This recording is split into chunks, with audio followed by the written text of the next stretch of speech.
Today's episode, Fun in Colorado. Your three hosts got the chance to meet up recently in Denver and had a fun-filled week full of local immersive art, themed restaurants and bars, and even a haunted hotel. We discussed the fun times and unhinged moments we shared together while exploring the Mile High City. All that and more right now. Welcome back to Fully Immersed, your favorite themed entertainment podcast. I'm your host, Lain Calder, joined once again by my good friends, Spencer Bennett. Ahoy, howdy. There we go. The sails are sailing. Oh, wow. Oh, yeah, bad. I like you didn't try for the starboard yet. No, I forgot what directions were. And the big cheese himself, Tobias Lerman Matante. Oh, you guys were talking? You guys just froze for me. What's up? Your internet is bad, but that's fine. Your internet is bad, but that's okay because you're here at the time that we need you. There he is. Today, everybody, we are discussing a fun trip that we all had. So elephant in the room. I got married 2 weeks ago. Lain Calder got married, everybody. Lain has a wife. Well, yeah, yes, I do. I'm a very proud husband. And some of my good friends, Spencer Bennett and Toby, came out to the Mile High City where I live. We got married out here up in Estes Park. And it was a beautiful wedding, beautiful ceremony. Everything was like everybody says online, on Instagram and stuff, like when you're watching reels and stuff, everybody's like, this went wrong at my wedding, like this food item was wrong or it rained or whatever. And it was like literally start to finish perfect. And so, and largely in part because we had you guys there and it was just absolutely lovely.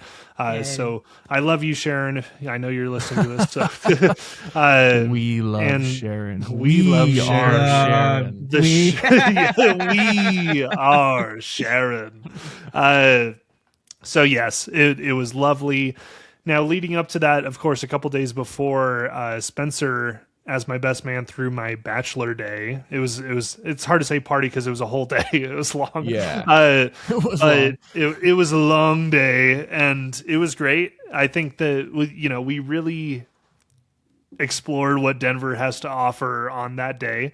In terms of themed entertainment, for sure. Yeah, absolutely. And so we kind of wanted to do an episode where we just kind of walk through all the stuff that we did leading up to the wedding in that bachelor day. And then also you guys had a fun after party because we were up in Estes Park, which if you don't know is where the Stanley Hotel is, which was the inspiration for the overlook in The Shining. Mm-hmm. And, we were in the same town. You guys had an after party after the wedding at the Stanley. So that was, I would love to talk about that a bit because I did not get to attend the after party. And I think after that, Spencer also did some exploring in Denver the following weekend. So a lot to unpack. We're going to talk about themed restaurants, themed bars. Maybe you can guess the restaurant in particular. And we're going to talk about some immersive art. Maybe you can guess that in particular. And we're going to discuss it all I think kind of just in chronological order of the fun that we had. So I knew nothing about my bachelor day. I kind of wanted to go classic and not know and leave it up to you. And Spencer absolutely hit it out of the park. It was a great day. Thank you. I was quite nervous, actually. Great best man. Great best man. And, number one. And number one. We woke up and the first stop was the Denver Biscuit Company, which, if you're ever in Denver and you're looking for a good breakfast, holy shit, that place is awesome. Yeah. Yeah, place slapped. It's in a cool venue, too. The Atomic Cowboy thing is interesting. Yeah, I think there's a couple different Denver Biscuit Co. Yeah, there is one locations. We saw when we went to Berkeley, I think is the neighborhood in Denver. Yes. We saw one there. Yeah. Okay. Yeah. So, but you're right. So the one that we went into was in, I believe, what used to be like an airplane manufacturing depot or something. Super interesting. And has since nowadays it is essentially an outfit for several different storefronts and restaurants, which Denver has a lot of because we have a lot of former factories, former warehouses that turn into other things. Like Sharon and I have been to a warehouse that is now a jazz club, just like that's cool. shit like that. And so there's a lot of stuff like that. I mean, the complex that my office is in for work was a I believe was like a World War II munitions depot. So That's like sick. there's a lot of repurposed stuff here. And so that Atomic Cowboy is essentially an outfit for several different businesses and restaurants. And I had actually, as much as my coworkers and everybody we know here rave about Denver Biscuit Company, I had actually never been there. So I was really excited that that's where you took me. I'm glad. Fake yeah. fan. Yeah, no, I just did some fairly simple research on like breakfast in Denver, and that was like just the number one on most lists. People were like, you gotta go to DBC, bro. And I was like, okay. I had, what did I have? I think you and I had the same thing. We had the biscuit French toast, which was tasty. Wild. Yeah. I was like, this is not something I ever would have thought of. I nearly convinced good. Nicole to go back there Saturday or Sunday morning before we left. Oh, Really? so close. We went to this place called like Odie's or something that had breakfast ODB's. sandwiches. Yeah, very good. ODB's is really good. I've only Yeah. ever been there for lunch, but it is very good. They have a whole vegan menu too. Good stuff. Yeah, they do. Yeah, they've got a lot of really good, and honestly, the portions are massive. Oh my god, probably one of the biggest breakfast sandwiches I've ever eaten. But anyways, yeah, absolutely, it was delicious. And free coffee, which is I love. It's always Hell nice. love to free get a coffee. big carafe of drip. Like that. And then the second stop is one that, frankly, I really had a strong feeling we would make. Sure. And I'm really glad that we did. I wanted to go with you guys so badly, so I'm really glad that you put it on there. We went to Meow Wolf, Denver. Meow Wolf Convergence Station. So Toby, I think, liked it the most of any of us. Toby gets you guys. Toby dedicated 5 hours of his life to uncovering the mystery. Absolutely delved into the multiverse Yeah. and pulled out every single string of data that he possibly could. Which, if I don't know, it's kind of hard. Obviously, it's really hard to describe Meow Wolf to somebody who hasn't been there. But as someone who's like in the industry and like has seen pictures of them, even I didn't really quite understand. How that was the first one you've been to? That was the first time I've been to any Meow Wolf, yeah. Wow. So like walking in, I was like the first room and just realizing that like every door leads somewhere. Yeah. Like I just kept thinking I was gonna be going backstage and I wasn't. Like it's endless. The way that they let you almost have like a choose your own adventure physical experience is like very, very interesting. I was pretty impressed by it. It's very special. Yeah, like it's wholly unique. I couldn't really put my finger on like anything that it reminded me of. Like it is, I guess, in theory, a walkthrough immersive art installation. Right. But it's like if you feel like you're adventuring, right? Like there's so many it's not just like avenues. To call it like an immersive art installation, which is how I usually describe it because I don't know how else to describe it. But it feels like almost a disservice because you've got like the music element, there's like a 4D element, there's and then there's a whole full 5 hour long narrative that you can uncover if you want. I mean, there's countless Reddit pages on just how to solve puzzles. Yeah. We solved that one where you just like touch different lights to get a reaction. You, myself, and Zach, your other groomsman.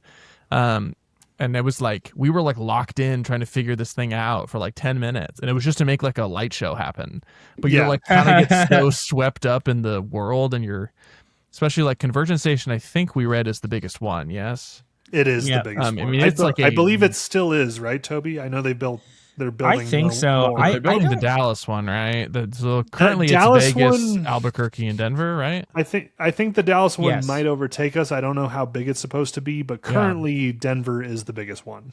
I mean, and it's like this is not necessarily true, but it feels that way. It's almost part of the Denver skyline. Like when you drive into the city, it's a huge building next to Mile High Stadium. Did you see it at night, Spencer? When it's got like the lights on? Yeah, it's crazy, dude. It's got massive white panels on the side, and then there's LEDs that go all different colors that beam down the side of it, so it creates a really cool rainbow effect most of the year.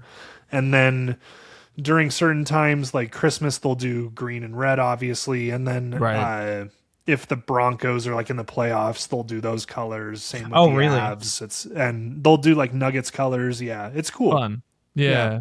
It's part of the skyline. You're right, though. It's part of the skyline. I mean, it's right next door to the stadium. They literally share a parking lot. Yeah, so. That was. I just didn't, because like the one in Vegas, right? I've driven by many times. Well, it's part of a it's part of Area 15, and like you don't really know where Meow Wolf begins and ends, right? Yeah. But like this one, it's like a standalone giant building that I thought that they would just probably the same way like my work in the past and has taken over existing spaces. They built this from the ground up to be 100%. Meow Wolf. I mean, they built it in like a triangle to perfectly fit, while being like 5 stories to perfectly fit between a crossroads of intersections and overpasses. To fit this like plot of land they had. Yeah. The first one they built, whatchamacallit, it did take over it took over an existing space. It took over a bowling alley. That's how most of the immersive and like experiential stuff works. You don't necessarily have a budget to build a building. But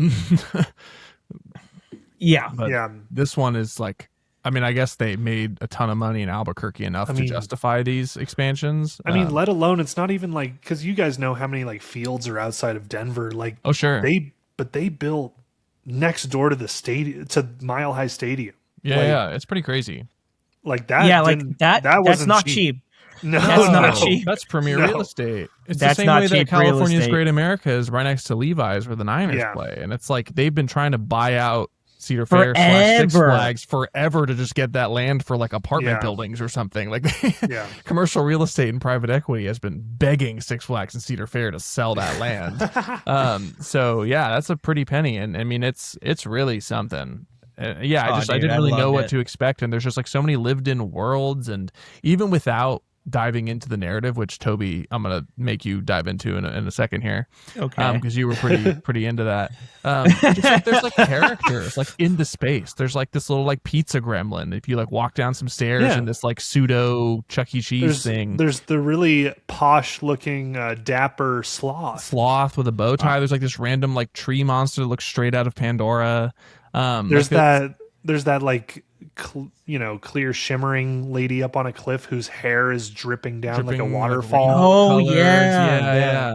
But it's even crazy. like so much so that like I like had an affinity for like pizza pie or whatever the hell his name was, and I like saw him in the gift shop as a figurine, and it was like $50. I didn't buy it, but I was like, ooh, I want it. Yeah. You were like, I am so tempted. Like I'm such a sucker for like resin statues and plushies of like theme park characters. Like I've talked about it before, but I have like $100 Jack the Clown figure in the other room that I'm like I'm so jealous. Yes. No, they're honestly Meow Wolf, I will say, because I've been to that location probably 4 or 5 times now. Yeah.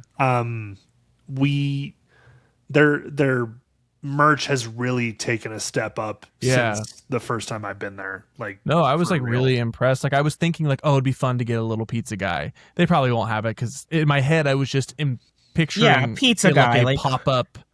Gift shop, like in like a pop-up attraction. But walking through, I'm like, this is like borderline a theme park without rides. Yeah, it literally is a theme park without rides. So like, why would they not have like character themed merchandise? It was really impressive, and again, you can't explain it without having walked through one. I assume all of them have a similar effect, but specifically Conversion Station was really cool. I've done 3 and I still can't explain it to people when they ask. Yeah. Like Nicole like is like a master of like visual art. Like that literally has a master's degree from the School of the Arts in Chicago, like the #1 art school, like master of art lady. Very good. And I'm like showing her pictures and videos, and she's like, oh, that looks really cool. And I'm like, yeah.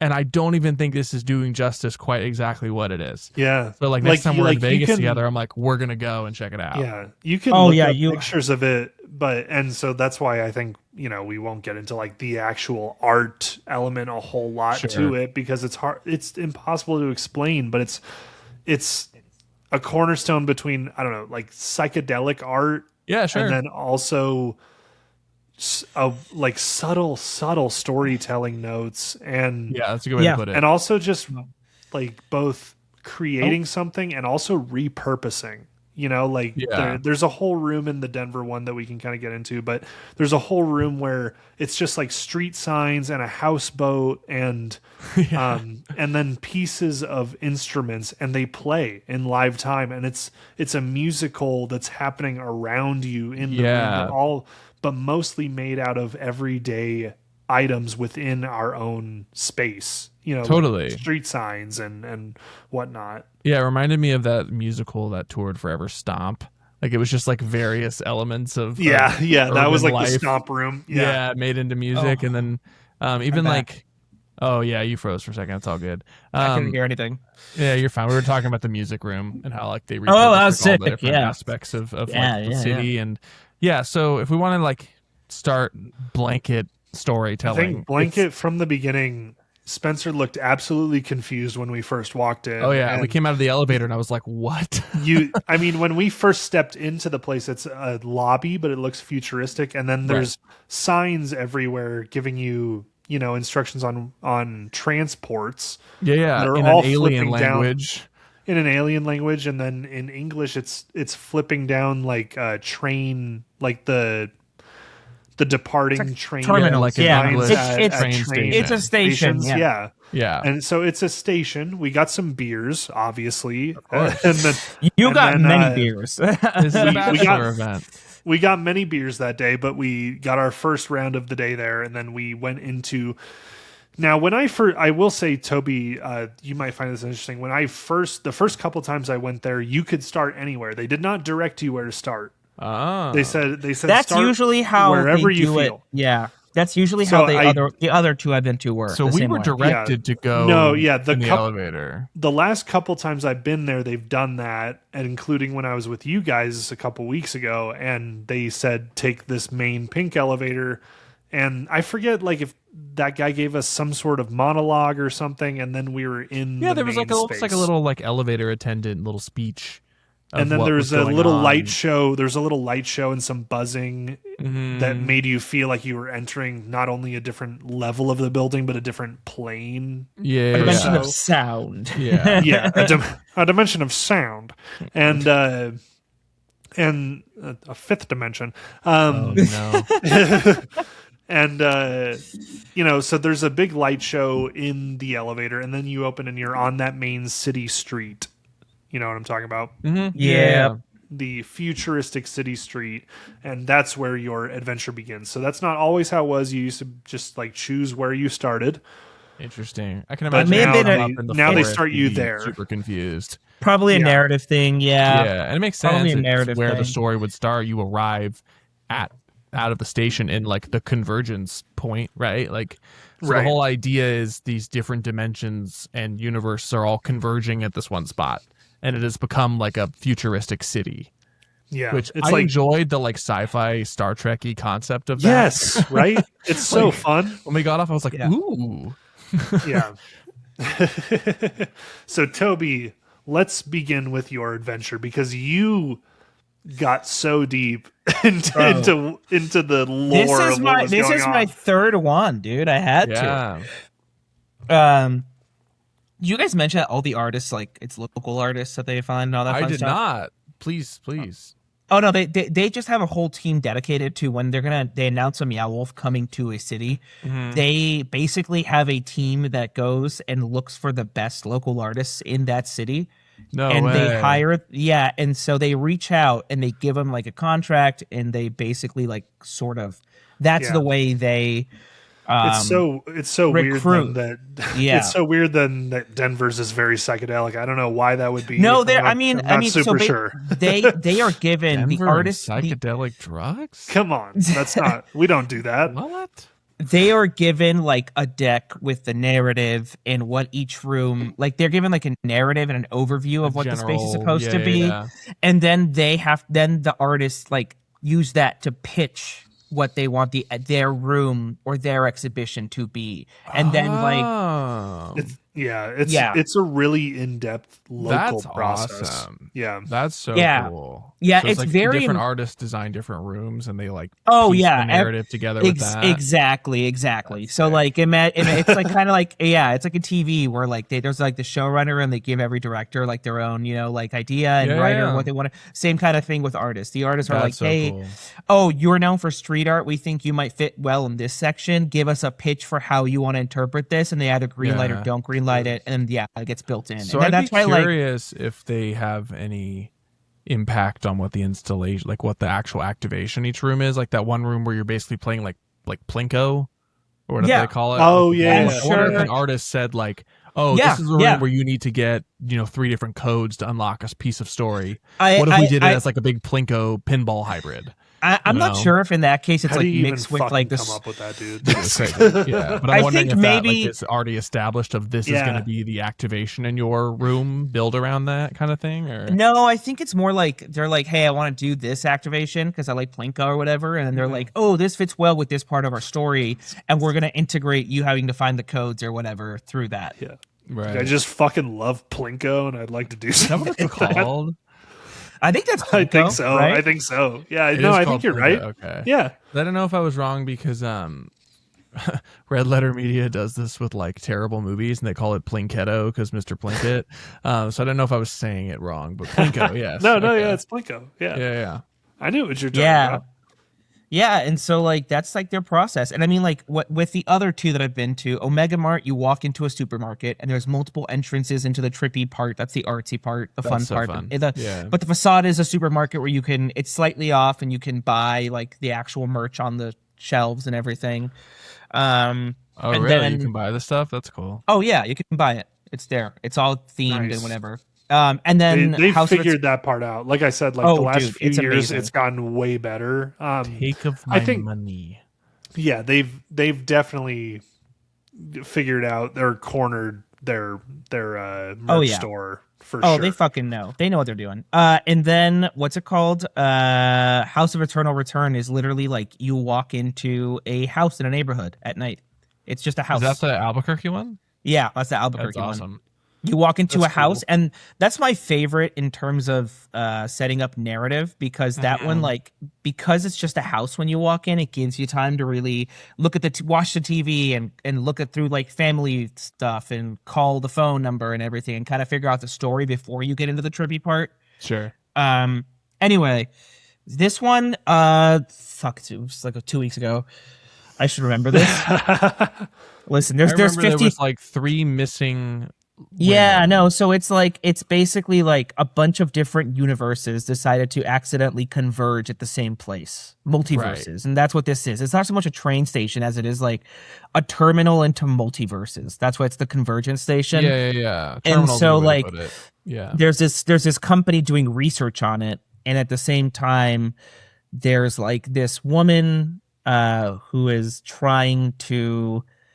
There's basically like a bunch of people who are working on it and have disappeared, and you are kind of piecing together the disappeared people while uncovering the secret of the company that's kind of funding and operating the convergence station. And I don't want to spoil it, so I'll leave it there. Yeah, cool. But there's like a whole conspiracy and like, it's honestly so fun. Like just the way that you uncover this story, right? So you get a little card that you tap at different. And you don't have to get the card. Like they don't force you to take it. I've been there before. Of the story as you want. Yeah, you can walk through it like completely impartial. I knew that there were cards available, so I walked up and asked for them. But they don't make you take them. I would not have even known we had to have one. But so you get like little, maybe 4-line little snippets of story or like a 30-second video, which some of the video had really cool animation. They put money into shout it. out like that Spider-Verse quality, really interesting like frame rate animation. Like they did some cool stuff with that. But like you either like tap it and it gives you a little video, or you tap it on like a game, like a Plinko board, like we said, and you get this thing, or you tap it on like a random robot who like you have to like have an interaction with to get another piece of story. Like they really like, that's why I said it feels almost like a Mad Libs, like choose your own adventure book. Like you can get as involved in this as you want. And I'd be fascinated to know if there are like alternate endings. Because Toby got to the ending and like basically activated the main showpiece of the thing, of this like Pandora style alien forest in the whole thing. And we failed the first time. Yeah, we failed it. Like at first we failed, and so we had to go do something else, which I'm glad we did, because that was probably the coolest part of it all. Was the failure reset was fucking awesome. And like, if you don't really realize you failed, like you could think it's over and it's not over. And they don't hold your hand, which is, to me, was one of the more shocking elements of it, is how unrestrained it is. Like they are just like, I mean, and that's like, there's no, guardrails on the bowling lane. You know what I mean? Like, it's very much like you explore what you can explore or want to explore, and that's it. You're the barrier. Right. I remember being this was like 2 or 3 years ago at a panel in IAPA for them, where they had the writing team there, their writers, and they explained how difficult the process is. Right. Sure. Yeah.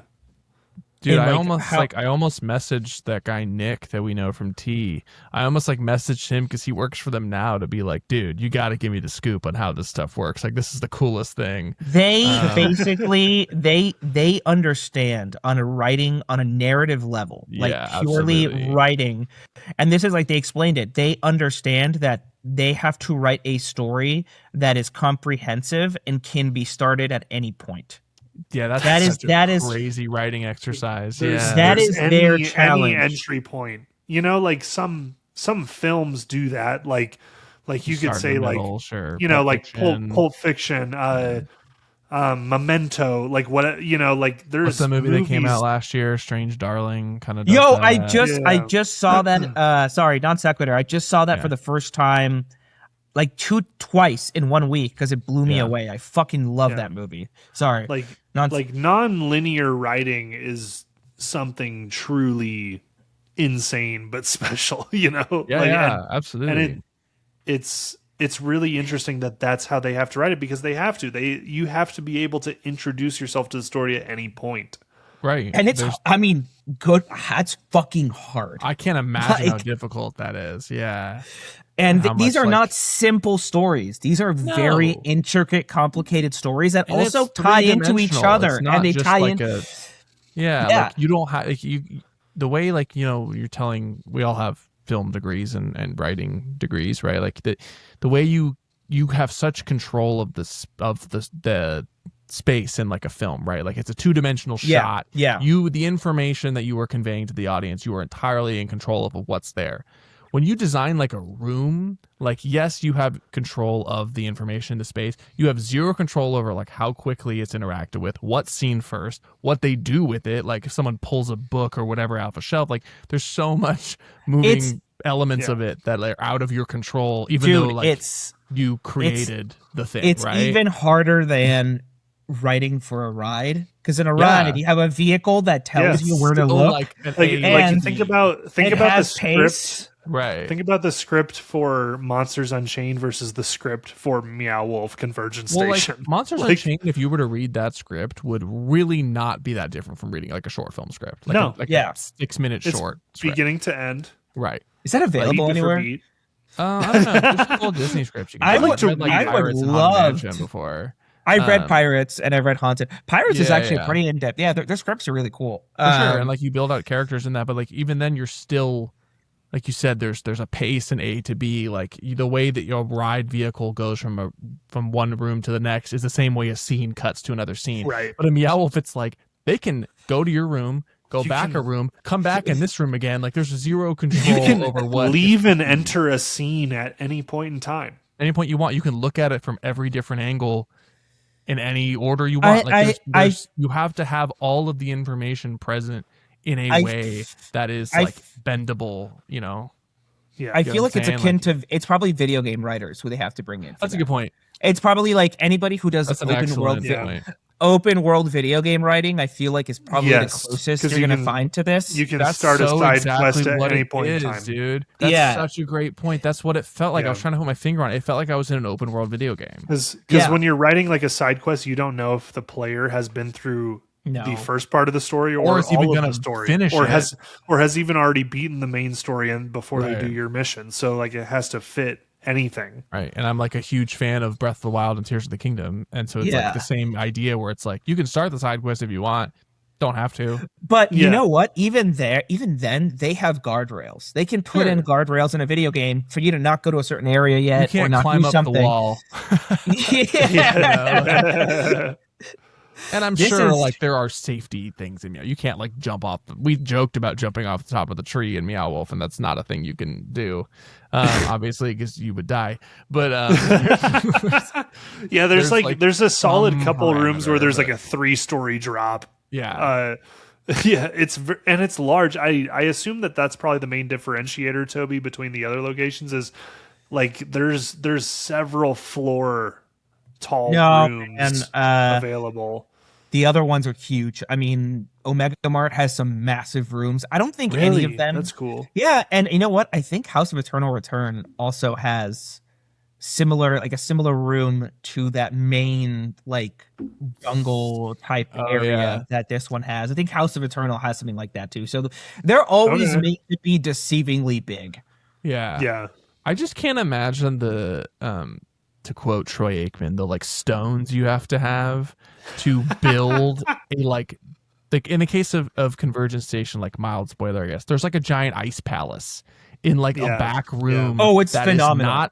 Not on the main, like you can easily not get there. It's like a laundromat. It's a lot. You have to walk in through a laundromat to get down there. You guys remember when I walked through one of the laundry machines into a private room that was just like a satanic worshiping center? Yeah, there's like a weird, like a shrine.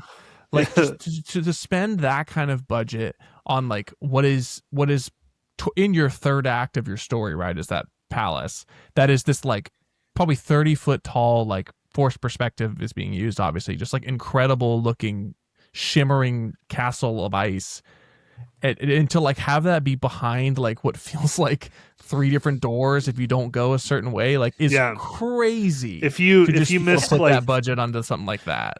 If you miss like the 2 or 3 doors that lead into that area, you'd miss an entirely. Like, I think there's like 3 major tall full building tall rooms and that's one of them, and you could easily miss it. Even the forest is like behind a handful of doors to get there, and like there's that thing with the, again, mild spoiler, there's like almost like a Dust Bowl section with like animatronic cows and little like alien creatures. Oh yeah, where you have to crawl down to get into there. Yeah, like you could look at it and be like, oh, there's nothing there, and you like, unless you get on all fours, see the opening, and the 4 of us or 3 of us, there's videos of this I think put on our story of Fully Immersed Instagram, of Lain like crawling through and then popping up out of with my beer, with your drink, and it's just like, I can't believe I was in shock that someone put this much money into something so risky and like bold, and I'm sure a lot of it's paid clever off and not as expensive as I'm thinking, because artists are incredible and can use materials like that to convey stuff. Yeah, but it was just, I couldn't believe that in 2026, and granted this was built a couple years ago, but like that this was able to function.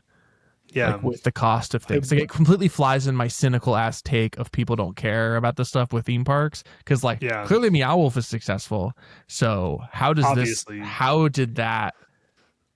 I will say they found some additional avenues too. Like, I mean, I can say that I went to a Christmas party at Meow Wolf. Yeah, and we got corporate events, a private. We got a private room which was all themed out with art and everything. Like it was fully the same experience as inside, but you get your own private bar and stage and whatever. And so there are some like corporate event things going on there. There's also an outdoor area that you rarely get to access if you're part of those events, where I think it's mainly just for if people want to smoke or whatever. But like, sure, there's some outdoor areas which I think the diner had as well. I don't believe the first couple times I went, I could be wrong about this, so don't quote me, but that was the first time I've ever been to that second floor lounge bar area that's fully decked out in the Meow Wolf style. I think it's newer, the ZZ something or it was called. And so that was my first time being up there, fully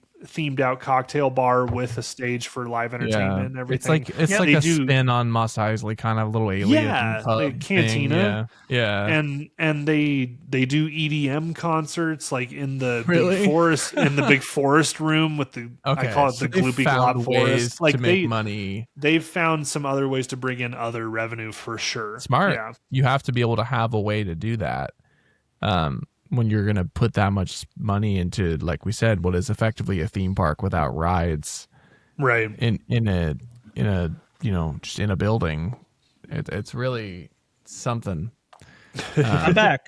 Yeah, it's really something. So I don't know. I mean, I know we don't want to like take up this whole episode just raving about Meow Wolf, but it's really incredible. Dude, really incredible. You have a chance to build a theme park. The other two.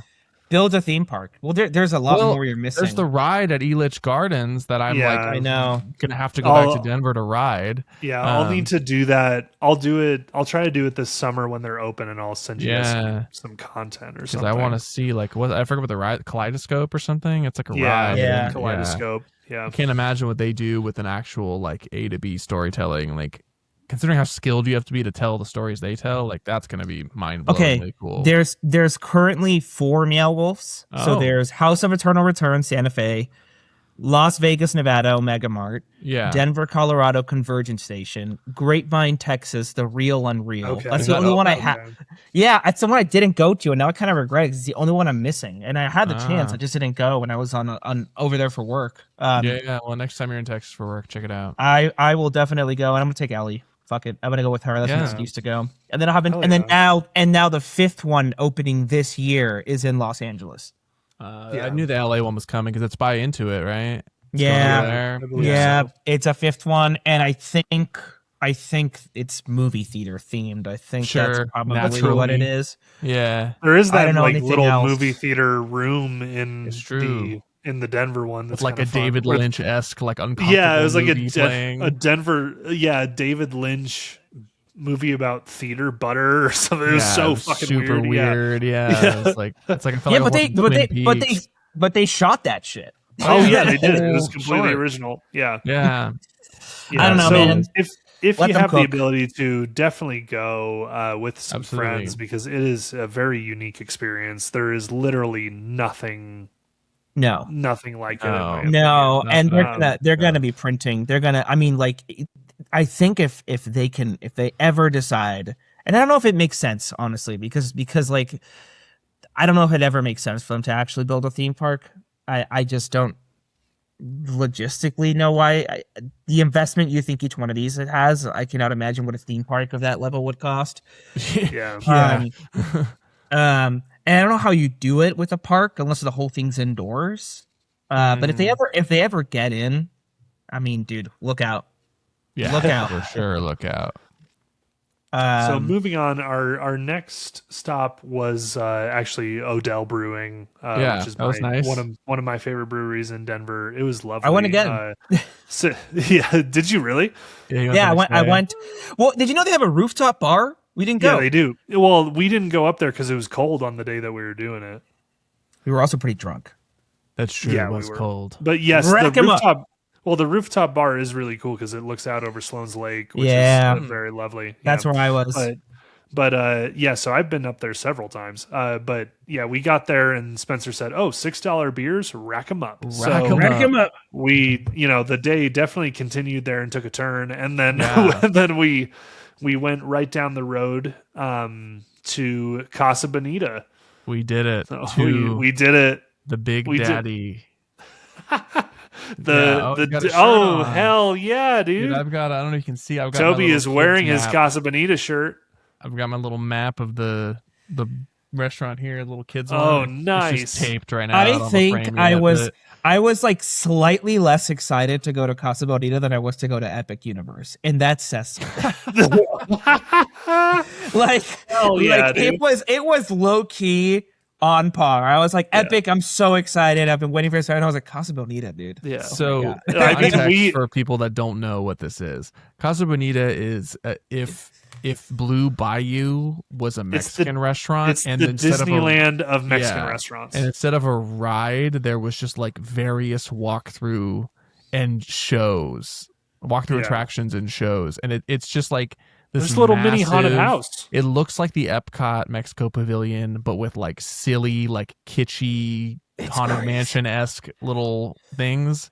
And also, it's in a strip mall. Also, it's the most random thing. It's just this giant pink like castle, Mexican castle steeple. I don't know what you even call it, but I mean, I had zero idea what this was. I know you guys have talked about it all the time and love it, and I knew a documentary existed that I had not seen. Yeah, so you've since seen the documentary, but I guess I'll hit it off because I am a Founders Club member of Casa Bonita. So Casa Bonita over here. So not too long after I moved to Denver, the renovation of Casa Bonita was occurring. Trey Parker and Matt Stone, the creators of South Park and Book of Mormon and Team America World Police, all that, they bought Casa Bonita when it went into bankruptcy and spent an absolute fortune on it. I'm not going to reveal it because if you watch the documentary Casa Bonita Mi Amor on Paramount Plus, it'll go through all of that. It is a really good documentary, honestly. Yeah, I saw it twice. It's fantastic. Yeah, I've seen it twice as well. It's fantastic. So if you're interested in any of this stuff in the themed entertainment realm, definitely give that a watch if you can. It is fantastic. And really explores like how much is nostalgia worth? Like, what's the dollar value on nostalgia? And it will tell you the answer, which is several tens of millions of dollars. Yeah. But anyway. But it's a great documentary. It's really good. It's a great documentary. Oh, dude. Yeah. I was finally able to, I watched it with Ellie and I was like, be able to be like, this is what I do. This is my life. Yeah. 100%. Sure. Yeah. And so you pull up to the place. So I've been there a few times now. I signed up for a program when they were going to reopen. If you signed up before a certain date or something, you got to be in the Founders Club. So essentially, I just get like a % off of merch or whatever. So funny, but which I probably should have flashed that badge for you guys, that card for you guys because I have it in my thanks, wallet. Bud. In full price postcard. I was a little gone by that point. Yeah, no, that's okay. A little gone. And so you pull up to this place. I've been there quite a few times now. This might have been my 5th or 6th time going. I've been there a lot. And this was the one thing that I knew was happening that day. I reserved it in advance. They have premium dining and they have standard dining. Standard dining, there's several different themed dining areas that you might be placed in, one of which is a mine, one of which is a like rooftop in the Mexican village. There's also a couple different areas as well, but essentially we were sitting we paid for premium dining, so we were sat right next to the divers, the cliff divers, and and there's a random waterfall and people that like choreographed like diving, like synchronized diving, dive into this little lagoon. Yeah. There's also like a cavern. Yeah. There's like down by that little lagoon, there's another dining area with a cavern where all of the tables are like epoxied and look, like they're glowing with emeralds and things like that. Yeah. So many different dining areas. And we sat in premium dining. So essentially if you pay for premium, which is like $5 more a person, it's not. Was that really it? Yeah, that's it. You get to sit, I think it's like $40 for standard, $45 per person for premium. Something like that. Yeah. And then you if you pay for premium, you sit closer to the divers. So I paid for premium, balled out. And so we sat there and, boy, what a time. It was so good. Yeah. I think a better comparison is it's like if Tom Sawyer Island had a Mexican restaurant on it. Like that's what it feels like. Like there's Yeah. Like in the way that like Tom Sawyer Island, there's like this little caves you can walk through. They're more expansive at Disneyland, obviously. But this is easily probably like a 50,000 square foot space. Like it's huge. Easily. I mean, in the documentary, they say they could push, 5,000 people through there a day. Yeah. Like it's massive. And so like there's like even little caves you can walk through, like Tom Sawyer Island, like called like Black Bart's Cave, with like little almost it's like a little like, haunted house. School haunted house, like little animatronic and mirror effects. Yeah, very fun. And then like the food was honestly pretty solid. Like especially for like a themed dining experience, like most of the time food isn't good. Like if you've ever been to like medieval times in Buena Park, near Knott's, like that food is not good. Like it's fun, or even like Rainforest Cafe. Like that's a good comparison. Is Rainforest Cafe, but like with more like show and interactive elements. But the kicker is that it's owned by the South Park guys. So throughout they do all the voices. They do all the voices for the characters, and throughout it, there's like just this really obvious like biting satire, just under the edge. Like just under the surface. So tongue in cheek. Like you're reading the menu, and they're like, cultural appropriation is our thing, because you're like, yeah, okay, like because it's as Trey Parker puts it in the documentary, he figured out halfway through the process of refurbishing this place that it's a 70s restaurant pretending to be an 1800s Mexican village or something. Like it is all super cartoony, super tongue in cheek. Super kitschy. But you have the main dining experience, which you pay that $45 if you want premium, or $40, I believe it is, for standard, and you get all of your food, fountain drinks, chips and salsa, which are surprisingly good, and pretty solid, yeah. And then we also were so hungry. We ate like only at Denver Biscuit Company up to that point, so we were like ready to grub. And then we had sopapillas are included, which is the free dessert. Their whole thing, which is basically like if a churro was a tortilla. Oh God, it's so good. It's got like honey dripped over it. It is tasty, yeah. And those are all included. The only thing that you pay extra for is the arcade and alcohol, to my knowledge. Yeah, which makes sense. And I think face painting when they're doing that. Oh, sure. I think that's kind of it, though, because they have arcade cards that you can buy. But yeah, they're like for an all-inclusive for the most part experience, and there's 5 fucking bars in there, I think. Dude, like, everywhere you look there's bars. Oh man. And they have their own like Casa Bonita ale, I think it's called, or something. Yes, and which I believe Odell or another local brewery actually makes. Yeah, that would make sense. Yeah. But like you get like an hour to dine, which is a lot of fun. You get like wherever you're sitting, you get some kind of show element. We got the divers. If you're in the mine, I'm sure there's Black Bar comes through or whatever. There's various different. We saw a Man Bear Pig run by, right? Man Bear Pig, which apparently when this was open in the 70s was a gorilla. It was a gorilla. But because like Trey Parker and Matt Stone, they jumped in and were like, Man Bear Pig. And I like that on the little map I have. It talks about the gorilla, and it's clearly Man Bear Pig, and it says, not much is known about this beast, except that it obviously involves climate change, which is hilarious. Yeah. And that's what I'm saying. Like, you can just feel the like cynicism in like a fun way, like the satire like dripping off the walls in this place. But anyway, you finish your meal, and then you're just turned loose in what is basically like Tom Sawyer Island. And there's no cutoff. There's no cutoff. You do whatever you want. You could go to lunch there. If it's a weekend, you could go to lunch there and stay there the rest of the day. There's no cutoff. So after you're done with eating, there's no cutoff. There's no cutoff. There's an arcade. There's 2 shows, one being a puppet show with animatronics that is hilarious. And is very clearly voiced by the South Park guys and written by them. The animatronics are voiced. The whole thing's written by the South Park guys. There is some leeway that they get because I've seen it several times. There's a live performer for the taco. There's a live performer mostly for taco, which is the host of the show. The show's premise, because very famously, Casa Bonita, before they bought it, before they went bankrupt the first time, had terrible food. Like terrible food, and people remembered it fondly because of its like nostalgia kitsch. It was like Rainforest Cafe, like bad food. Yeah. And so the premise for the new puppet show was that all of those previous menu items that sucked were fired and had to get new jobs as the puppet show. The puppets, so your host is a taco, who is the former taco. There's the the meat combo plate. The beef combo plate, which is like a beef burrito, a taco, and an enchilada or something. Yeah. It was great. And he's like very nervous.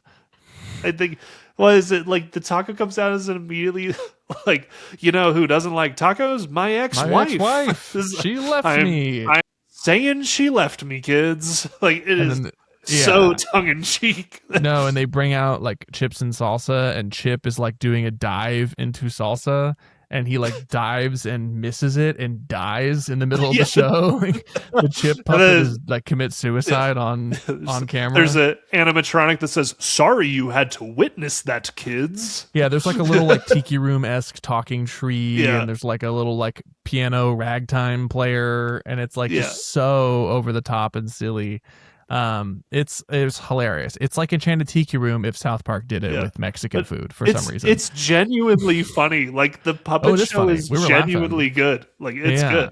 And it's like mainly adults sitting there, drinks are flowing, everyone's laughing. Oh man, like, I think I told you guys when we were there, because it wasn't super late when we did the puppet show, but if you go to the last puppet show of the night, it's pretty much, they'll look out there and they see it's only adults there. Right. They throw in a few more like divorce jokes and stuff. It's pretty, like, they're like, oh, it's dad's weekend. And it's like shit like that, where it's like they're gonna throw a little bit more flair this weekend. Yeah, and we're going to Casa Bonita. I will say, so the diving show, they obviously do some really impressive dives from different cliffs and stuff. Totally. In this massive room, there's stars above you with twinkle lights and stuff. The last one I've been there for like the last couple of the night a few times, and if you go like the last couple dive shows of the night, they'll like do the whole build up where they're playing Elvis and they're, you know, getting ready to do the dive and dancing and stuff, and then they'll do the full formation and then just yell cannonball and do a cannonball, and that's the end of the show. So they just splash everybody at the bottom of the lagoon, and then that's the end.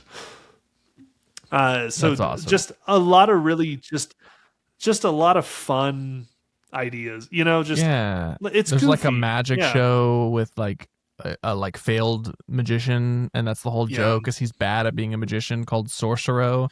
And I just thought it was the funniest thing in the world, because it's like a Rey Mysterio like luchador mask, and it's very clearly like a white person underneath. I just could like immediately be like, South Park.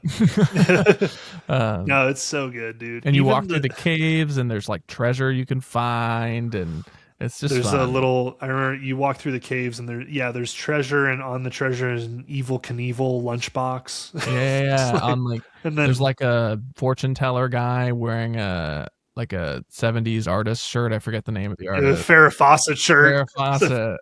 Yeah. There's a miner that wears a Farrah Fawcett shirt in a, you know, what is essentially like a Zoltar machine. That's what it is. You know? But it's like an old prospector. And it's just Trey Parker's voice, like, he's like, "Dag nabbit, you got a fortune. Give me your money." I've definitely paid for it before, and it actually gives you a coin, and it's like engraved in Casa like a commemorative coin. That's fun. It says like, "Yeah, varmint, here's a coin." Like, it's just a lot of really fun little things, you know, and I think that there's a level, especially if you watch the documentary, you'll see it, but there's just a level of love that went into this that was really special. Especially from Trey Parker. Like Matt Stone is obviously more the financial and logistics guy in their relationship in that, especially in that documentary. But Trey Parker like went to Mexico to like research the silly Elvis movies that inspired this place and things like that. Like it is just, his passion for it was really incredible.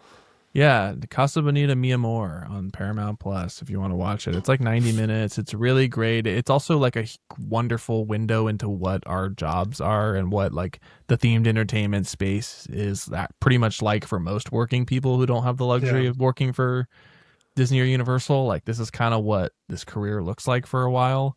And I mean, I thought it was really fun and really silly, and so I mean, it was awesome. Essentially, like the documentary goes through, this place had 30 to 50 years of deferred maintenance. Yeah, just mold and crumbling things. Figure it out. Yeah. And it is really, as someone really who has gotten keys to many, many venues in an as-is condition that are basically uninhabitable when you receive them, is very relatable. It was so good. But man, I love Casa Bonita. I will rave about it every day. I love it. And there's a great, so you do the puppet show, you see the diving show, you do the magic show with Sorcero. Kid can get their face painted, go to the arcade. There's also a little illusionist sometimes behind the waterfall where the cliff divers are. Oh, fun. You can also just explore the caverns and all these other dining areas where you didn't dine. And then there's several different bars everywhere. And boy, I mean, man, I had a lot to drink there that night. We all did, but yes. And then at the very end, you think you're almost done. There's a little like submarine capsule that's fun for kids with like a little light show above it shimmering. And I think there's a volcano too. He gives them like a prize too, and the volcano that erupts at times, and then there's also something that I love that they put in there. There is a little museum. That is a really for cool. Casa Bonita, where you can see the full history. The full history of it. Guy bought it in like the 70s, bought the whole strip mall, sold off everything except for this footprint because that's what he wanted. Hand dug by hand a massive lagoon for them to dive into, like just crazy stuff. And I also they had the original gorilla head in the you can see just like really crude old costumed character. I like mascots and stuff like that, so I was interested in it. But just like really old Pepsi cans and beer cans that were just found there. Like, someone's phone. When they were tearing apart the whole thing, and they because they had to tear apart basically the entire place, and when they did that, they found like cans of beer from the 80s and shit like that. They found somebody's iPhone, and I think there's a note next to it that says, "If it's yours, please tell management." It's like, and just a really lovely window into like the local importance of this interesting place. Yeah, for sure. I'm so glad you guys were able to experience it with me. Oh, it was great. It was so great. So then obviously that kind of ended the night because boy, was I gone by then. And then we did do the spectacular wedding, and then oh my gosh, so beautiful. After the wedding, you guys that night, because I think the wedding ended at 8:30, 9 o'clock, something like that. So you guys were like, we're up in Estes Park, we're up in the mountains, it's picturesque, it's beautiful, the sun's down, the stars are out. You guys went to the Stanley Hotel as a bit of an after party. We did. And it was like just lightly dusting. There was snow on the ground. It was like straight out of the movie. And we at first didn't go into the main area. We went to like this added on lodge that was clearly not open to the public in hindsight. But we were walking through it, and like it was empty. It was quiet. There was like a hallway that just like screamed red rum, it was just very, very cool. We took tons of pictures of like, wow, this is really like, this isn't even, so they shot the movie in Oregon. This is the inspiration for the book and the whole story. Is the Stanley Hotel is famously haunted. Famously extremely haunted. Extremely haunted. And Stephen King stayed there and wrote The Shining, right? That's the story. Who knows what actually but that's the story he says about the writing of the book. The actual story probably involves some cocaine, but some cocaine, surely some cocaine. But we went there, walked around, took pictures, and then we went over to the actual hotel, and there's a hedge maze out front, like from the movie, and like we walked through that, and it was super creepy. And there's like a statue bust of like the Mr. Stanley, I forget his name, like Wyatt Stanley or something, but it's like so terrifying, standing like looming in the hedge maze in front of the hotel, and you're like, God, this is just screaming haunted, and like it feels like you're in the movie, right? Like did like Walt Disney come here? Like, is this the Haunted Mansion? It's like as if like the partner statue was just standing in front of this creepy ass, like beautiful but creepy hotel. Horrific. Yeah, and we walk inside, and they're leaning into it in the lobby. They've got like a haunted tour you can take, and we thought it was going to be like super private, and we were parking somewhere we weren't sure we could park. Like we were just sending it. And so we walk into the actual hotel, and it just looks straight out of the movie. Like it's just exactly what you imagine. And we went to the bar and sat like Jack having a drink. Toby and it's had a like red old rum like ale. mahogany bar, right? It like smells of rich mahogany. But it's really something. We had a couple beers in the Stanley Hotel bar. Felt like we were gonna become the groundskeeper, go crazy, and kill everybody. And then that's when we discovered the hedge maze out front, which was amazing. And we took lots of pictures. There's like a little gift shop area underneath the hotel. Like you can't go upstairs if you're not staying there. Yeah. But the fact that you can stay there is very cool. It's an inspiration for entertainment. I mean, if we did the haunted tour, it would have been themed entertainment. But it was very, very cool. Because there is a haunted tour you can do for sure. We've thought about doing it before, but we just haven't. Sure, I get that. That's cool. I like that you guys were able to go. That's fun. Yeah, it was awesome. What a fun little after party. That's sick, dude. We had an incredible week of like just fun little like themed adventures, and then also like the most beautiful wedding of our best buddy. So it was really awesome week. So yeah, after we had our evening at the Stanley Hotel, the next day I got to explore Estes Park a little bit. And you went to a rooftop bar in Denver, Toby, and I went to Rocky Mountain for a little bit. I love a National Park Visitor Center. Got to see the little dioramas, and they had a little like headset thing I think you could do or watch or something. Okay. Sure. There was some little interactive element, but yeah, that was awesome. Beautiful national park, really, really amazing. And then that night, when Toby was flying home and Lain was having his honeymoon times, I was that night I was actually just at my house with that my night in-laws. with your in-laws. The next day was honeymoon times. Yeah. But that night I went to this bar in Denver called The Crypt, which was like a metal / horror themed dive that was really fun. They had a big stage where bands clearly play. They have like all sorts of like vintage and fun Halloween decorations on the wall. Cool. Fuck yeah. Posters, fun themed drinks. So I love a horror bar. It was a nice little cap after the Stanley Hotel the night before.